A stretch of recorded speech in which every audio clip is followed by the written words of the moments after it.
Gravando. Oi, gente, sejam bem-vindos ao canal Matriarque. Estamos aqui hoje, eu, Josefina, Lídia e duas convidadas maravilhosas, Rosa Morro e Paula Gama. E nós viemos aqui para conversar com a Paula hoje sobre seu trabalho do projeto Romanovsky, ou como se chama? Não é projeto Romanovsky, né? Método Romanovsky. Então, vamos conversar sobre a sua vida enquanto mulher que pratica o Romanovsky, sobre mãe, ser mãe, e também seria interessante em algum momento falar sobre a sua viagem ao Xingu e o encontro com os indígenas lá. Então, para começar, vou passar a palavra para a Rosa, que é a aprendiz da Paula, e ela vai fazer uma pergunta.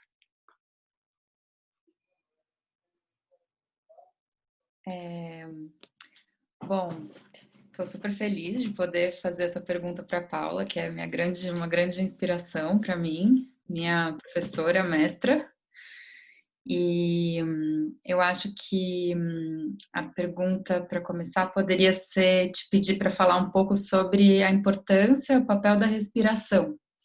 Como que acho que assim seria legal falar disso no Romanovsky, mas a respiração na vida também, assim, né? A nossa conexão com essa força da vida através da respiração.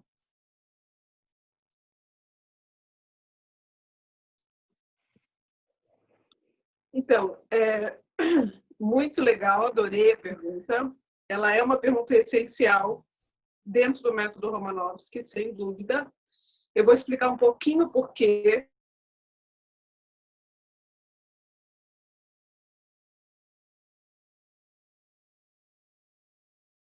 Está fazendo uma respiração um pouco mais profunda que o normal e a gente aplica pressão em pontos determinados, pontos musculares do corpo. E essa mistura bem combinada da pressão com a respiração faz com que a pessoa tenha uma liberação de tensão muscular muito profunda e de memórias, enfim, coisas que estão ali presas no corpo, que a gente acredita que o corpo tem uma memória, que é retida nos músculos. Então, quando você tem essa liberação muscular, você também vai ter uma liberação de uma memória emocional e de uma memória mental. E a respiração, ela é essencial, porque é ela que faz com que a pessoa consiga se entregar a essa pressão aplicada no corpo. Tem algumas coisas sobre a respiração que eu acho muito interessantes, assim, que a respiração é o que acompanha a gente do momento em que a gente nasce até o momento em que a gente morre, né? Ela está acontecendo no nosso corpo o tempo inteiro. Então, ela é um referencial muito importante para a gente, é um referencial de vida. Enquanto a gente está respirando, a gente está vivo. E a respiração é uma coisa super explorada em várias outras técnicas, né? Se a gente pensar em 1000 formas de meditação e de meditações ativas e meditações passivas, todas, a maioria, né, inclui a respiração como um ponto, um foco, um objeto, uma forma da gente se conectar com algo mais profundo, né, da nossa existência, assim. E o Jeff Romanovsky, né, que é o criador da técnica, ele também gosta sempre de lembrar que para os indígenas, bom, isso não só para os indígenas norte-americanos, que é um pouco a linhagem que o Jeff estuda e trabalha assim, mas o nome respiração, breath, o significado é espírito. Então, é como se fosse o espírito que habita em nós, né? A vida que habita em nós. Então, a respiração ela é tudo, ela é a vida, né? Ela é a representação da vida na gente. Quando a gente prende a respiração, quando a gente solta a respiração, tudo isso representa um estado nossos, né? Então, ela é uma fonte essencial de vida. Acho que é isso. Que lindo. Eu vou fazer uma pergunta sobre o mundo emocional, né? Que eu também estou estudando algumas técnicas terapêuticas. Uma das coisas que essa professora, que eu e a Rosa, inclusive, estamos fazendo junto o curso, que ela chama Laura Gutman, uma argentina, ela explica o mundo emocional como um lugar sem tempo e sem espaço, assim. Ele é um lugar que existe, que sempre a gente vai ter contato com todas as coisas que aconteceram na nossa vida. Então, às vezes, uma reação emocional minha de uma coisa que aconteceu agora não tem nada a ver com agora. Ela é simplesmente uma memória misturada, ou várias memórias que encontram um espaço para se liberar, ou enfim, se consegue sair naquele momento de liberação de energia. Então, eu não sei se nessa técnica, nesse método, tem uma visão talvez filosófica ou explicando sobre o mundo emocional. Tem como você falar um pouco sobre isso pra gente? Sim, muito legal também essa pergunta, porque ela, sem dúvida, eu super concordo com a Laura Gutman, aliás, eu também sou fã da Laura Gutman. O que a gente vê no método, algumas vezes, assim, muito empiricamente, de ver acontecer na maca e do relato do paciente depois, é que algumas vezes, é claro que essa vamos chamar essa dor ou esse padrão ou essa memória emocional que está, vamos dizer, guardada individualmente em cada corpo, né, de acordo com a vivência que a pessoa teve nesta vida, ela está lá. E ela é, sem dúvida, uma das focos de liberação no trabalho. Mas existe uma coisa que a gente percebe muito pelo relato do paciente depois, que é uma dor emocional que não é desse corpo e dessa vida. E a gente brinca e fala assim, olha, eu não sei se isso vem dessa vida ou de uma vida passada, ou pode ser uma dor do gênero, uma dor de uma memória de uma coisa humana, que não é necessariamente desse ser aqui, dessa existência, né? E então muitas vezes vem também esses conteúdos que a pessoa não consegue identificar com uma questão própria, com uma história própria. É como se fosse uma dor de um DNA que pode ser da tua família sanguínea, mas também de um DNA humano, de ser mulher, por exemplo, ou, em última instância, de ser humano. Porque a gente né? Se a gente pensar biologicamente, a gente é uma cadeia de moléculas que foi se juntando, evoluindo até virar isso aqui, né? Então, isso tem uma memória também. E por isso, agora também já vou chutar o pau. Tem uma questão que, assim, o Jeff, ele nem gosta de falar muito disso, mas ele tem um desenvolvimento pessoal, de trabalho pessoal com o xamanismo norte-americano, mas enfim, com o xamanismo. E nós aqui, né, que gostamos do tema, a gente sabe que o xamanismo é um tanto disso, né? É um religar com as energias primordiais da Terra, né? E da natureza. Então, no trabalho, que ele tem o Jeff criou o trabalho, só que ele tinha esse trabalho pessoal com o xamanismo, então essas coisas se misturam de um jeito que a gente, né, nem sabe dizer o quanto que é uma terapia neuromuscular ou o quanto que é uma cerimônia xamânica, né? Mas a ideia é ir nessa direção, é como se fosse uma limpeza de DNA, assim, de padrão emocional.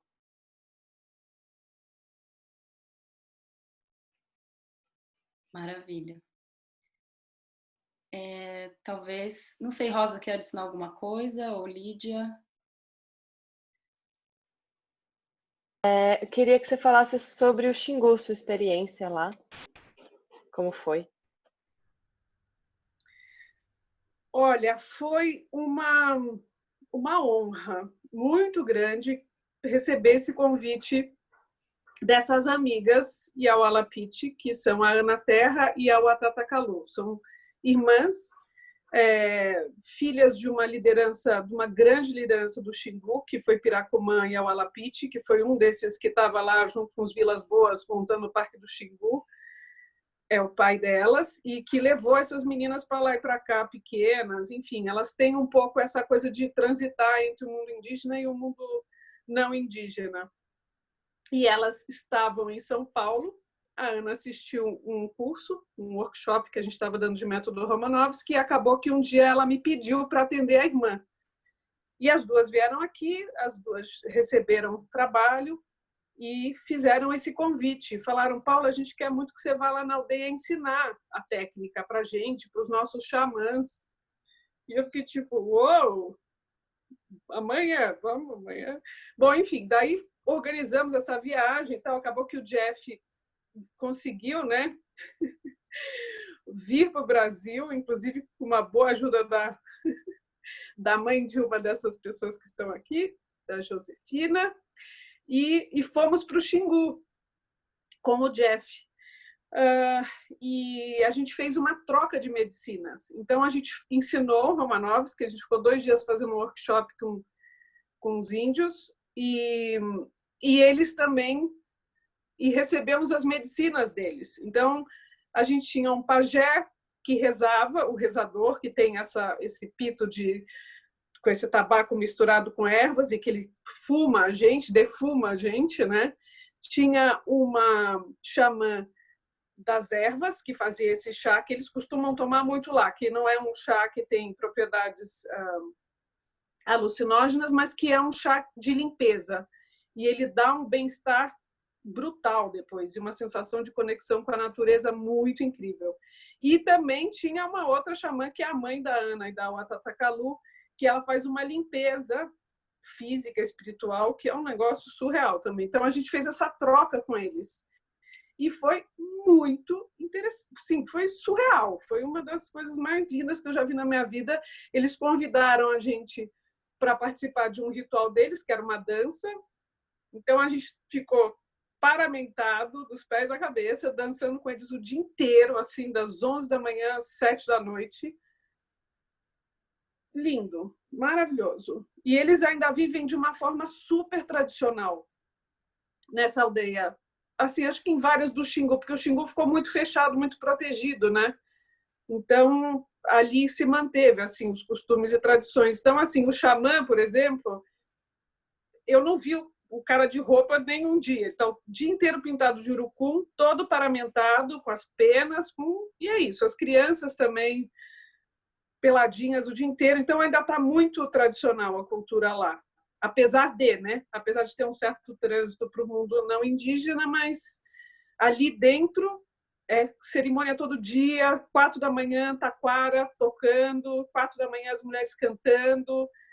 É muito, muito impressionante. Assim. E eu, nos primeiros dias, eu falava assim, eles estão fazendo isso porque a gente está aqui, né? Eu disse, não, não é normal, a gente só está aqui assistindo. É o costume deles mesmo, fazer muita cerimônia de dança e canto, vai. Legal, que lindo. Isso é muita, eu acho que é muita sorte, né? Quer dizer, não sei se é sorte, mas é um grande privilégio viver no Brasil, num país onde existem tantas culturas indígenas ainda vivas, apesar do massacre por 500 anos que ainda acontece. E eu acho que no nosso planeta existe uma falta de consciência em relação a isso, que eu acho que a gente poderia falar um pouquinho sobre isso, talvez da sua opinião própria, não precisa ser tipo a opinião mais refinada sobre isso, mas da sua vivência enquanto pessoa que pratica a cura e como isso tem uma relação com o xamanismo indígena, talvez uma mensagem para as pessoas que nunca tiveram contato com isso, sabe, no mundo. E como é importante preservar e se conectar com eles, eu acho, né? Porque eles têm uma coisa que a gente não tem, eu acho, que a gente está perdendo na nossa sociedade. Você gostaria de comentar um pouco sobre isso? Sim, eu acho essa pergunta super importante, especialmente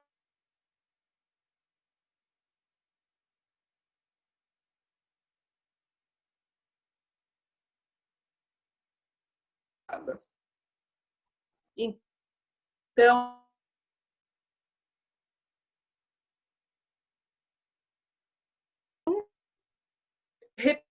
assim, a gente ou muitas vezes nem sabe, né, que o Brasil é um país em que as culturas indígenas ainda estão super preservadas. E eu tenho quase certeza que é o único país do mundo em que elas estão preservadas nesse nível. Ponto 1, né? Ponto 2 é que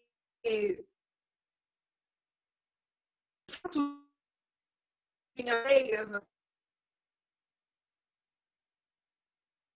depois para os Yawanawá e agora essa experiência no Xingu.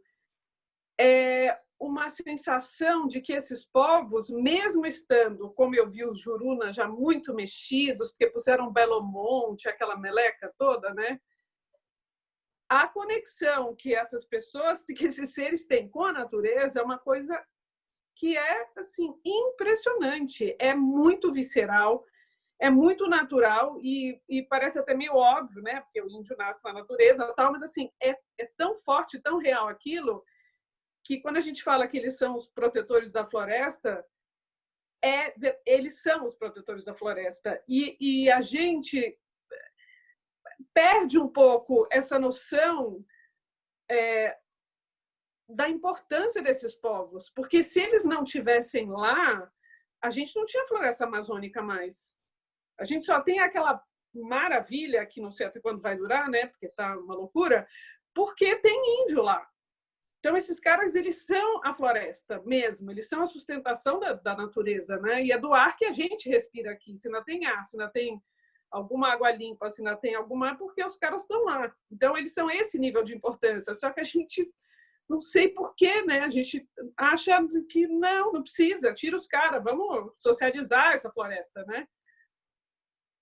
Então, assim, é muito surreal a falta de consciência que a gente tem da importância dessas pessoas. Eles deviam ser tratados como a coisa mais importante, mais sagrada, e depois vem o resto. Mas é o contrário, né? Eles são tratados como o povinho lá que está ocupando, atrapalhando, né, o desenvolvimento do nosso país. E a gente tem essa joia, mas é uma loucura isso.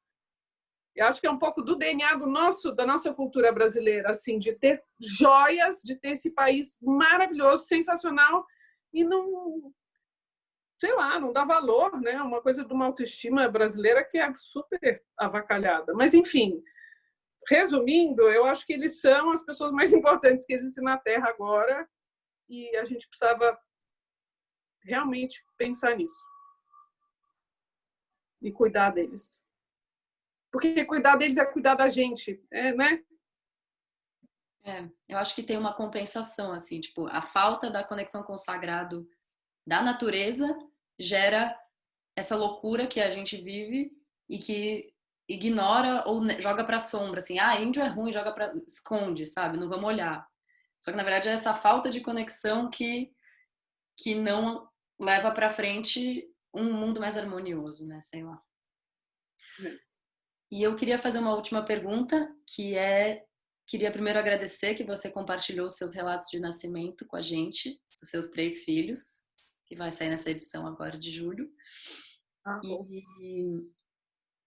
Então, eu acho que se você pudesse contar um pouco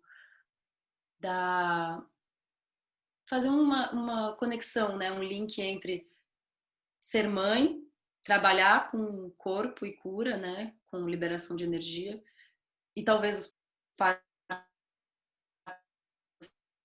naturais em casa. O primeiro foi no hospital e foi natural também, né? Você conseguiu parir vaginal sem drogas.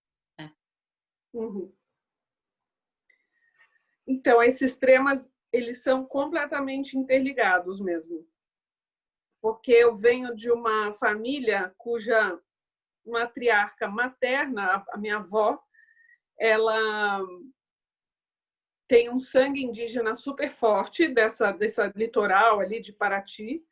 Ela se casa com um holandês, né, com um branco, e tem esses vários filhos, mas morando isso, né, porque minha mãe, enfim, já tem 88 anos, então assim, já numa geração e tem essa vida ali de roça, de Paraty, tá? Então a minha avó pariu 13 filhos em casa, com a parteira, com os paninhos quentes. E quando eu fiquei grávida, eu falei assim, gente, vamos parir que nem a vovó, não é? Porque a minha mãe já me pariu no hospital, cesariana e tal. E daí, o primeiro filho foi meio truncado, porque o médico não queria, a gente acabou tendo a Luísa na maternidade. Mas os meninos, eu falei assim, ou eu vou morrer e aí preciso ir para o hospital, ou eu vou ter essas crianças em casa, e tive, e foi simplesmente maravilhoso. Mas uma coisa tem muito a ver com a outra, porque um vem essa raiz indígena, que eu acho que quem é minimamente brasileiro, certamente algum sangue indígena tem, né? Apesar da gente estar tão misturado, né, com tantas culturas e raças. E também teve uma coisa que certamente foi um canal assim, de aprendizado, de liberação, que é o próprio método Romanovski. Porque o método ele envolve uma coisa que a gente não gosta muito, que é a dor. Quer dizer, sim e não, porque dependendo do seu nível de respiração, ele não vira dor, mas ele pode ser dolorido. Então, eu sinto também que eu aprendi, ou rememorei, ou relembrei com o Jeff Romanovski, com a experiência de receber Romanovski, que a dor não é necessariamente uma coisa ruim. Dor é dor, né? A gente julga como ruim e não quer. Mas a dor faz parte da vida e ela faz parte de um parto, né, natural. E você transforma ela, né, durante o parto numa outra experiência que é completamente divina e mágica e te faz acessar, né, outras esferas da realidade. E isso também é outro que nem falar de matar povo indígena também me dá a mesma sensação, tipo, como é que a mulher pode se esquivar dessa experiência? É uma experiência divina, né? E a gente mecanizou tanto o parto, assustou tanto a mulher por causa da dor, que, né? A coisa mais fácil é falar, ai, meu amigo, que resolve isso daqui, né? Mas se você resolve encarar e deixar o parto ser o que ele é naturalmente, ele é uma experiência transcendental e empoderadora e transformadora e tudo de bom, né? Então, acho que é mais ou menos, é tudo meio farinha do mesmo saco, assim, é destruir a natureza, destruir, né, não considerar esses povos sagrados, o parto virar né, o pacotão da mecanização da vida e do distanciamento do sagrado, né, que nem você falou, quando a gente não considera a natureza, a gente não está considerando o poder que a gente tem, né, também. Que é do Então, nosso corpo, né? Que é daqui, é tipo, tá aqui já. Não precisa ir lá, não precisa. Já está, né? Então é incrível. é da bioquímica, né, do ser humano. É. Ai, obrigada, Paula. Acho que foi lindo essa nossa conversa. Agradecendo muito. Lídia, gostaria de adicionar alguma coisa? Não, só agradecer pela conversa, obrigada. Foi ótimo ouvir você falar. E eu queria agradecer a vocês, muito legal. Muito legal a matriarca, já estou mais fã. Esse é um tema que a gente precisa colocar na roda mesmo, né? Parto, maternidade, precisamos trazer, porque não pode virar, né? A gente não pode esquecer do sagrado, do divino que é isso, né? Eu acho que é um retorno, né? A gente saiu do caminho e agora a ideia é retornar. Porque de verdade já tá mais para lá do que para cá, pelo menos no Brasil, né? Então, é sempre bom ter essas vozes colocadas para o mundo, de quem teve experiências positivas de parto. E também, obviamente, ouvir os partos de pessoas que tiveram experiências negativas e conter elas também, como todas elas são portais, né? Mas como você quer passar por esse portal? Eu acho que é uma pergunta importante. Assim. Mas obrigada, Paula. Tudo de bom para você. Obrigada, meninas. E que a gente se encontre depois para conversar com a Washi. Sim. Claro. Obrigada, Paula. Um beijo. Obrigada, até. Até.